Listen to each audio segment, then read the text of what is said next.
Go. Hey there, this is Adam White, and I wanted to come on in this time, in this tragic time that we're facing in America, and really the response around the world with the racial injustice and the untimely death of George Floyd, and all that has been happening that has just caused chaos and panic in our world. And as an African American man, I am also affected. It doesn't matter about our status or our education or what we do. I am an African American person, and I have also had experiences. And interestingly enough, as I was just been just kind of reading the news and watching everything that's going on, I haven't really spoken a lot. I've spent less time talking and more time listening. I wanted to fully embrace. So maybe I'm a little late coming out of the gate to talk about this issue that we're facing of racial inequality and injustice in our country. It's just horrific. And so I took some time to just think about it before I decided to come out and started talking about it. And I thought the other day I was listening to someone who really was a kind of a prestigious African-American man, and he was telling his story about some racial injustice from police that had happened to him.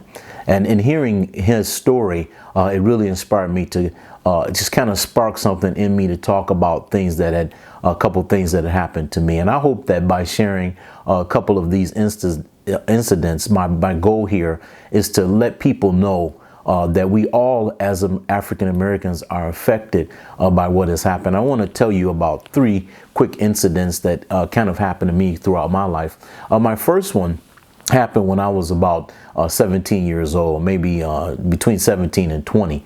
And I was at a hotel. I was a musician. I played piano. And I had played some music and things, and I had spent the night at this very nice hotel in Michigan here.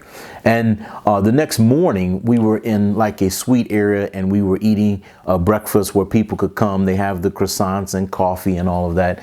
And we were all sitting there and just having a good time. My mom was there, my dad, my sister, maybe my girlfriend at the time. We were all sitting there just having a conversation, no problems at all. All of a sudden, the lady that was kind of serving in that area, she was a white lady. She came over and said, "Hey, you've got a phone call." And I said, "Wow, that's interesting. I don't know if anybody that I know here at the hotel who would be calling me at this time." So, as a young kid, I didn't think twice about it. I followed her over to where she was, where she had been serving, and there she had a phone, and she handed me the phone. And so then I took the phone and put it up to my ear. And on the other end was a person, I don't know what their ethnicity was, but the person said, "There are no niggers allowed in this hotel." It was a very dramatic experience for me because I never heard someone call me that name or talk to me like that. It was devastating. And so here I experienced racial injustice in a hotel when I was just simply minding my own business, spending time with my family. I never forgot that incident, and it triggered when I heard this other person telling their story. The next thing that happened was later on, maybe in my mid-20s or so, I had a job, an IT job, where I was going around to gas stations, and we were replacing a part inside of a cash register drawer inside of gas stations. And so they had us to do it at nighttime so that it was least disruption to these gas stations. So I was just going from gas station to gas station starting around 11 p.m. And I went to this one particular gas station, and I was inside the gas station. My hands were down in the register, and I was changing out the part. And then the young man was a white man, was actually standing there. And it just so happens he had his hands up like this as he was talking to me. So just imagine, some people are comfortable. They put their hands on top of their head, and they're just kind of, he was shooting the breeze with me. A police comes around the corner and sees this, and I guess he assumed that this person, that I was somehow robbing this gas station or holding this person. Again, no guns present. I just had my hands down near the register. I didn't know the police had come around and saw me. I was simply working on the part and talking to the white gentleman next to me. The next sound that I heard was horrific. I heard the cocking of a rifle. I could hear that shell and that cocking of a rifle. And I heard a voice yell from outside the gas station, "Get your hands up, get your hands up." And so I slowly took my hands from the register and lifted them up. And when I looked to my left, there between two gas pumps was a police officer with a rifle that was cocked at my head. If he had been just a little trigger happy in that moment, if he had not took time to assess the situation, all he had to do was pull the trigger and he would have blown my brains out. You wouldn't know who Adam White or Adam White Speaks was today because of this thing that happened. That was another racial profiling. He didn't take time.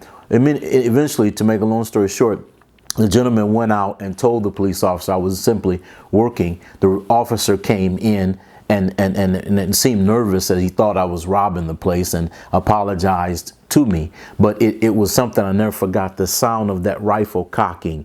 And when I'm looking down the barrel of a rifle between the windows, it was a matter of life and death. And that was a racial profiling, simply because I was a black man simply doing my job. The last incident that happened to me happened about just 2 years ago. I was driving in Missouri. I was on my way to a speaking engagement. I was a keynote speaker for a conference.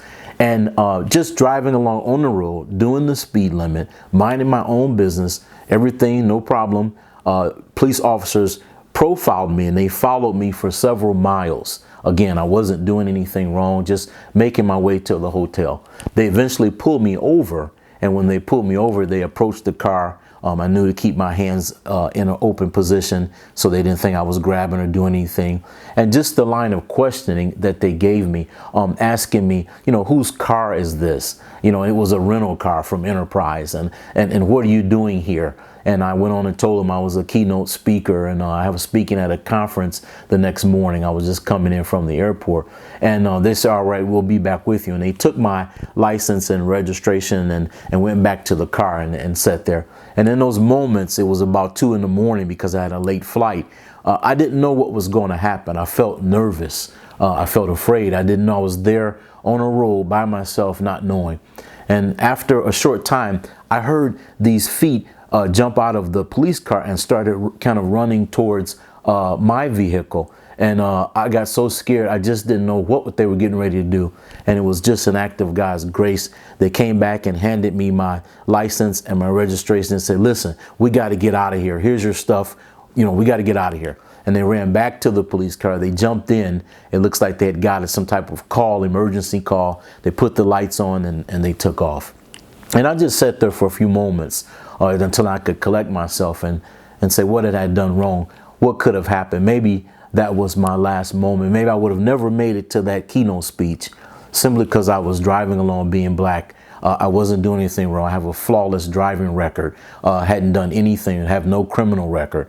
But yet I was the victim of profiling, racial profiling. So I just want to come and share those stories with you. And if you're a man or a woman, African American, maybe you have felt the sting of racial injustice and even worse, George Floyd to lose his life and all of the brutality that is going on. But maybe share your story so that other people who are non-African American can see that we are all impacted by this. We're all affected by this, and we have the ability to make a difference. So I encourage you to share your story. Maybe this story will trigger something in your mind that happened you might have forgot about. And by sharing our stories, we're able to empower, we're able to get away from it and yet empower others by saying, I've shared something that happened to me. Maybe something's happened to you. We can continue to use this as a tool to promote racial justice and racial equality in this country. I believe in America, and I believe that we can win this war on injustice. I believe that there are good people both in the African American community and in other minority communities and in the white communities, that if we all put together as a human race, we really can make a difference. We can overcome this time that we're living in. But it's going to require unity. It's going to require us using our voice, amplifying our voice, telling our stories, sharing our experiences, so that the world continues to see we're fighting a battle, even when it's not our own battle. But we have to be able to find solutions for racial equality and justice in this country. So again, thank you for listening. I wanted to share those stories with you. I'm going to come on again and share some more stories that's going to offer not just stories, but solutions to what I feel can be solutions to problems that we're facing with racial injustice and how we can move forward. And I want to close the video by saying this. Albert Einstein said, if I had 1 hour to solve a problem, I would spend 55 minutes thinking about the problem and 5 minutes on the solution. Wow, that's powerful. Listen to what I'm just saying. If I had 1 hour to solve a problem, I spend 55 minutes thinking about the problem and 5 minutes on the solution. So I want you to think about that. I want you to not focus on the problem so much that we're facing, but I want you to focus on how can we solve it. And that's what I'm going to be sharing in the next video. So stay connected and stay tuned with me. This is Adam with Adam White Speaks. Thank you for listening. I want you to stay healthy, stay well, stay blessed, take care of yourselves, take care of your sons and your daughters and your family, and we'll get through this together. So thank you. I'll talk to you later. Take care.